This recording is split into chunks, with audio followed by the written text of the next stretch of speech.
নমস্কাৰ বন্ধু বান্ধৱীসকল পুনৰ এবাৰ সকলোকে স্বাগতম জনাইছোঁ আন এটি জব ইনফৰ্মেটিভ ভিডিঅ'লৈ লৈ আহিছোঁ আন এটি জবৰ ইনফৰ্মেশ্যন আপোনালোকৰ বাবে আৰু আজি যিটো এডভাৰটাইজমেণ্ট আহিছে এইটো আহিছে সমীৰৰ পৰা অৰ্থাৎ সমীৰৰ যিটো ফুল ফৰ্ম হয় society for applied microwave electronics engineering and research যিটো আমাৰ গুৱাহাটী IIT গুৱাহাটীত আছে আৰু এইখন অফিচিয়েল এডভাৰটাইজমেণ্টখন আপোনালোকে চাগে স্ক্ৰীনত দেখিছে অলৰেডি আৰু ইয়াত ভালে কেইটামান পদৰ বাবে তেওঁলোকে আবেদন বিচাৰিছে আৰু অফিচিয়েল ৱেবছাইটটো ইয়াত দিয়া আছে আপোনালোকে চাই ল'ব পাৰিব পিছত আৰু অনলাইন যোগে আবেদন কৰাৰ লিংকটোও দিয়া আছে এতিয়া আহিছোঁ পোষ্ট কেইটা ৰিচাৰ্চ সাইণ্টিষ্টৰ পোষ্ট আছে RF এণ্ড মাইক্ৰ'ৱেভছৰ আৰু ফিজিক্সৰ লগতে প্ৰজেক্ট এছিষ্টেণ্ট ফিজিক্সৰ পোষ্ট আছে প্ৰজেক্ট টেকনিচিয়ানৰ ফিটাৰ টাৰ্নাৰ আৰু মেচিনিষ্টৰ পোষ্ট আছে এতিয়া আমি কোৱালিফিকেশ্যনখিনি চাই গৈছোঁ যিটো research scientist RF and microwaves post তাৰ বাবে BE BTech বা ME MTech বিচাৰিছে ইন ইলেক্ট্ৰনিক্স বা টেলিকমিউনিকেশ্যনত আৰু ফিজিক্স পোষ্টটোৰ বাবে MSc ফিজিক্স বা BTech ইন ইঞ্জিনিয়াৰিং ফিজিক্স কৰাসকলে এপ্লাই কৰিব পাৰিব নেক্সট প্ৰজেক্ট এছিষ্টেণ্ট পদটোৰ বাবে ফিজিক্সৰ য'ত BSc ফিজিক্স বিচাৰিছে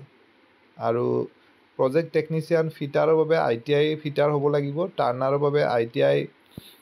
টাৰ্নাৰ হ'ব লাগিব আৰু প্ৰজেক্ট টেকনিচিয়ান মেচিনিষ্টৰ বাবে ITI মেচিনিষ্ট কৰাসকলে এপ্লাই কৰিব পাৰিব কিন্তু গোটেইকেইটা যি অৰ্হতা বিচাৰিছে তাত মিনিমাম 55% মাৰ্কছ পাব লাগিব এতিয়া আহিছোঁ দৰমহা ৰিচাৰ্চ সাইণ্টিষ্ট পদৰ বাবে 32,000কে দিব পাৰ মান্থ যিহেতু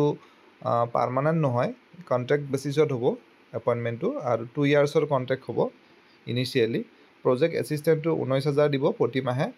প্ৰজেক্ট টেকনিচিয়ানৰ 17,100 টকা দিব আৰু প্ৰজেক্ট টেকনিচিয়ানৰ 21,100 টকা দিব যিসকলৰ 3 বছৰতকৈ অধিক অভিজ্ঞতা আছে আৰু বয়সৰ সীমা ৰিচাৰ্চ সাইণ্টিষ্টৰ বাবে আপাৰ এজটো 30 ইয়াৰ্ছ প্ৰজেক্ট এছিষ্টেণ্ট তথা প্ৰজেক্ট টেকনিচিয়ানৰ বাবে 25 ইয়াৰ্ছ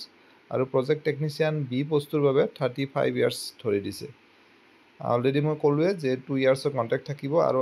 অনলাইন যোগে আবেদন কৰা যিটো লাষ্ট ডেট সেইটো অহা 11 এপ্ৰিল চ' যিসকলে ইণ্টাৰেষ্টেড হয় তথা ইলিজিবল হয় তেওঁলোকে এডভাৰটাইজমেণ্টখন মোৰ ডেছক্ৰিপশ্যনত দিম তাৰ পৰা ডাউনলোড কৰি লৈ বাকী কথাখিনি পঢ়ি চাব পাৰিব আশা কৰিছোঁ ভিডিঅ'টিৰ জৰিয়তে আপোনালোকৰ মাজৰ এজন হ'লেও কেণ্ডিডেট উপকৃত হ'ব পুনৰ এটা নতুন ভিডিঅ' লগ পাম ধন্যবাদ